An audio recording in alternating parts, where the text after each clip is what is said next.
ఓం శ్రీ గణేశాయ నమః. ఓం శ్రీ వేదవ్యాసాయ నమః. ఓం నమో భగవతే వాసుదేవాయ.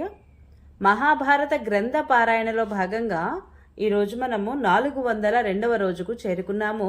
ద్రోణ పర్వంలో ఉన్నాము. ఈరోజు అశ్వత్థామ మరణ వార్త విని ద్రోణుడు జీవితముపై విరక్తి చెందుట గురించి తెలుసుకోబోతున్నాము. చాలా బాగుంటుంది, చివరి వరకు స్కిప్ చేయకుండా చూడండి. హరే కృష్ణ. శుక్లాంబరధరం విష్ణుం శశివర్ణం చతుర్భుజం ప్రసన్నవదనం ధ్యాయేత్ సర్వవిఘ్నోపశాంతయే. నారాయణం నమస్కృత్య నరం చైవ నరోత్తమం దేవీం సరస్వతిం వ్యాసం తతో జయముదీరయేత్. హరే కృష్ణ. ఇక మనం పారాయణ ప్రారంభించుకుందాము. సంజయుడు చెప్తున్నాడు ధృతరాష్ట్ర మహారాజుతోటి, మహారాజా, అప్పుడు దుశ్శాసనుడు దృష్టద్యుమ్నుడితో యుద్ధం చేస్తున్నాడు. అతడు దృష్టద్యుమ్నుడిని తన బాణాలతో బాగా బాధించాడు. అప్పుడు అతనికి కూడా కోపం వచ్చి మీ పుత్రుని యొక్క గుర్రాలపై అనేక బాణాలను కురిపించసాగాడు.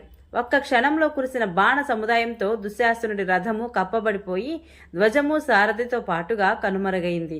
దృష్టద్యుమ్నుడి బాణాలు దుశ్శాసనుడికి చాలా బాధించసాగాయి. అందుకని అతని ఎదుట నిలవలేక వెన్ను చూపి పారిపోయాడు. ఇలాగా దుశ్శాసనుడిని యుద్ధ విముఖుడిని చేసి దృష్టద్యుమ్నుడు వేలాదిగా బాణాలను వర్షిస్తూ ద్రోణాచార్యుని దగ్గరకు చేరుకున్నాడు. అప్పుడు జరుగుతున్న యుద్ధము సర్వదా ధర్మానుకూలంగా ఉంది.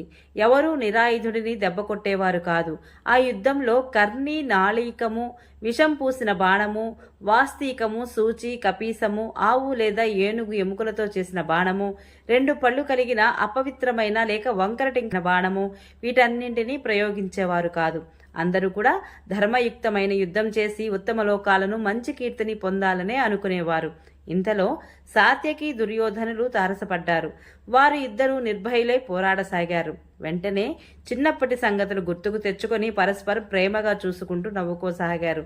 దుర్యోధనుడు తాను చేస్తున్న పనిని ఈసరించుకుంటూ ప్రియమిత్రుడైన సాత్యకితో, మిత్రమా, ఏ కారణంగా నీవు నా మీద పోరు సలుపుతున్నామో ఆ క్రోధ, లోభమోహ అమర్షాలతో కూడిన క్షత్రియ ఆచారము నీచమైనది.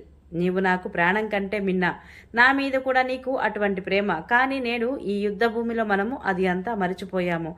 దుర్యోధనుడు అన్నదానికి సాత్యకి, రాజా, క్షత్రియుల వ్యవహారమే ఇంత. వారు తమ గురువులతో కూడా పోరాడుతారు. నేను నీకు ఇష్టుడిని అయితే వెంటనే చంపు, ఆలస్యం చేయకు. నీ కారణంగా నేను పుణ్యాత్మల లోకాలకు వెళ్తాను. ఇక నేను జీవించి ఉండి నా మిత్రులకు కలిగే ఆపదలను చూడగోరను అని స్పష్టంగా సమాధానమిచ్చి తన ప్రాణాలను కూడా లెక్క చేయకుండా వెంటనే దుర్యోధనుడిని ఎదిరించడానికి సిద్ధమయ్యాడు. అప్పుడు దుర్యోధనుడు 10 బాణాలతో సాత్యకిని కొట్టాడు. సాత్యకి కూడా అతనిపై వరుసగా 50, 30, 10 బాణాలను కురిపించాడు. దుర్యోధనుడు తిరిగి అలవోకగా సాత్యకిని 30 బాణాలతో తూట్లు పొడిచి ఒక క్షురప్రంతో అతని వింటిని కూడా విరిచివేశాడు.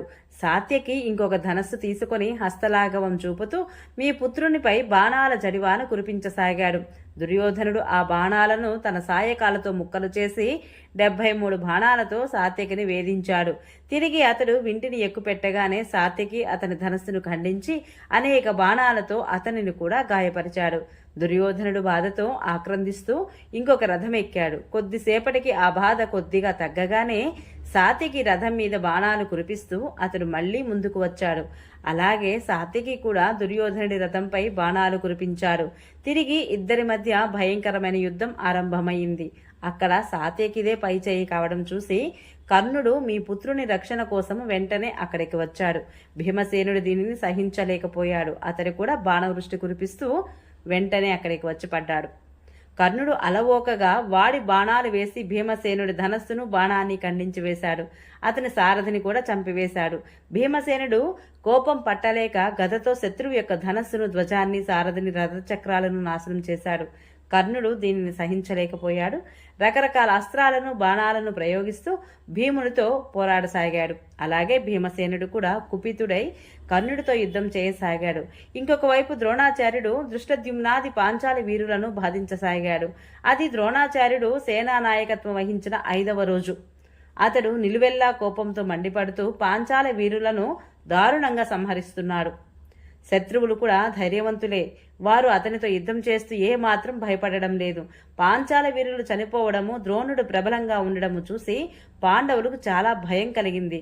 వారికి విజయం మీద ఆశ సన్నగిల్లింది. ఈ మహా అస్త్రవేత్త అయిన ఆచార్యుడు మన అందరినీ కూడా నాశనం చేయడు గదా అనే సందేహం వారికి కలిగింది.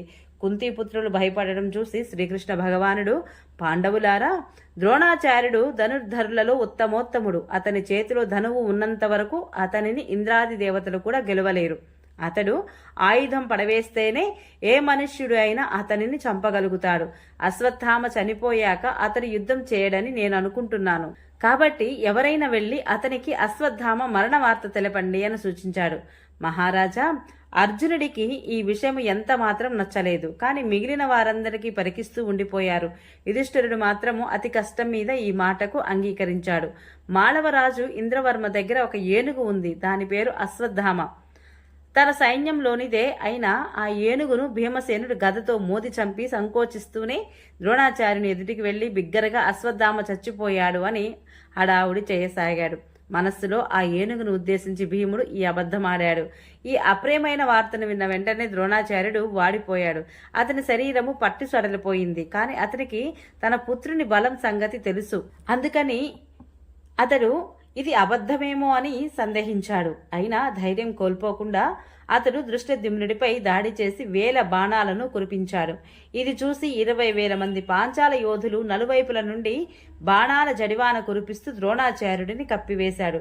ద్రోణుడు వారి బాణాలను నిర్వీర్యం చేసి వారందరినీ సంహరించడానికి బ్రహ్మాస్త్రం ప్రయోగించాడు.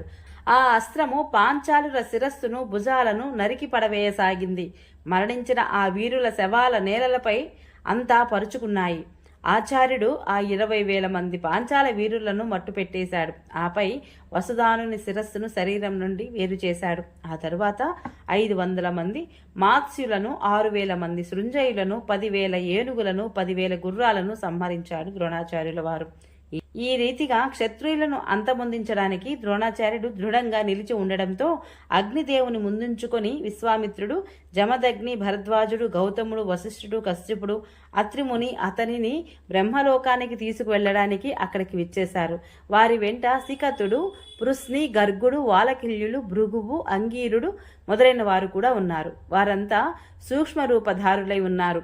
మహర్షులు ద్రోణాచార్యునితో, ద్రోణ, ఆయుధం అవతల పెట్టు. ఇక్కడ నిలిచి ఉన్న మా కేసు చూడు. ఇంతవరకు నీవు అధర్మంగా యుద్ధం చేశావు. ఇప్పుడు నీకు మరణించే సమయం వచ్చింది. ఇప్పటికైనా మిక్కిలి క్రూరమైన ఈ కర్మను విడిచిపెట్టు. నీవు వేదాంగవేత్తవు, సత్యధర్మముల యందు తత్పరుడవు. అన్నింటికంటే గొప్ప విషయము, నీవు బ్రాహ్మణుడవు. నీకు ఈ పనిని శోభనీయదు. నీ సనాతన ధర్మమునందే నిలిచి ఉండు. మానవలోకంలో నీవు జీవించే కాలము పూర్తి అయింది.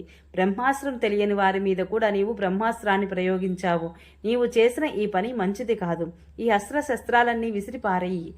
ఇకపై ఇలాంటి పాపకృత్యం చేయకు అని బోధించారు. ఆచార్యుడు ఋషుల యొక్క ఈ మాటలను విన్నాడు. భీమసేనుడు చెప్పిన దాని గురించి ఆలోచించాడు. ఎదురుగా దృష్టద్యుమ్నుడిని చూశాడు. ఈ అన్ని కారణాల వల్ల అతడు చాలా దుఃఖితుడయ్యాడు. ఇప్పుడు అతనికి అశ్వత్థామ మరణంపై సందేహం కలిగింది. అతడు వ్యధితుడే యుధిష్ఠిరునికి నా కొడుకు నిజంగా మరణించాడా లేదా అని అడిగాడు.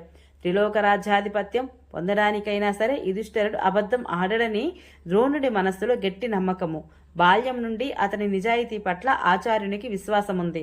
ఇటు శ్రీకృష్ణ భగవానుడు ఇక ద్రోణుడు పాండవులను నామమాత్రావశిష్టంగా కూడా ఉండనివ్వడని అనుకున్నాడు. అందుకని అతడు ధర్మరాజుతో, ద్రోణుడు ఇలాగే కోపంతో ఇంకొక పూట యుద్ధం చేసినా నీ సేన సర్వనాశనమైపోతుంది. ఇది నిజము. కాబట్టి ద్రోణుడి భార్య నుండి మిమ్మల్ని కాపాడు. ఇతరుల ప్రాణాలు రక్షించడానికి ఎప్పుడైనా ఒకసారి అసత్యం ఆడవలసి వచ్చినా అందువల్ల అసత్యం పలికిన వానికి పాపం అంటదు అని నచ్చచెబుతూ పలికాడు శ్రీకృష్ణుడు.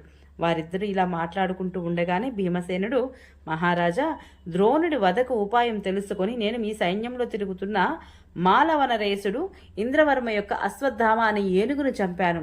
ఆపై ద్రోణుడి వద్దకు వెళ్లి అశ్వత్థామ చచ్చిపోయాడు అని చెప్పాను. అతడు నా మాటలను నమ్మలేదు. అందుకనే మిమ్మల్ని అడుగుతున్నాడు. కాబట్టి మీరు శ్రీకృష్ణుడి మాటకు అంగీకరించి ద్రోణుడితో అశ్వత్థామ చనిపోయాడు అని చెప్పండి.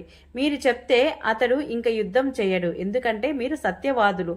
ఈ విషయము ముల్లోకాలలోను ప్రసిద్ధమే అన్నాడు. మహారాజా, భీముని మాటను విని శ్రీకృష్ణుడి ప్రోద్బలంతో యుధిష్ఠిరుడు అలా చెప్పడానికి సిద్ధమయ్యాడు. అతనికి అసత్యం వలన భయం మెండుగా ఉంది. అయినా విజయం పట్ల ఆసక్తి ఉన్న కారణంగా ద్రోణాచార్యునితో అశ్వత్థామ చనిపోయాడని గట్టిగా చెప్పి నెమ్మదిగా కాని ఏనుగు అని పలికాడు.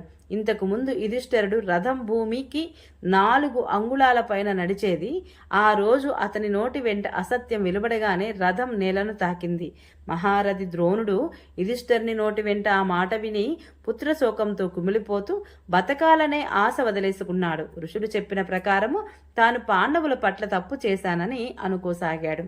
ఓం నమో భగవతే వాసుదేవాయ. ఈరోజు పారాయణ ఇంతటితో సమాప్తము. రేపు మనము ద్రోణాచార్యుని వధ గురించి తెలుసుకుందాము. ఈ వీడియో మీకు నచ్చినట్లయితే please subscribe my channel. Like, share, comment please. Thank you.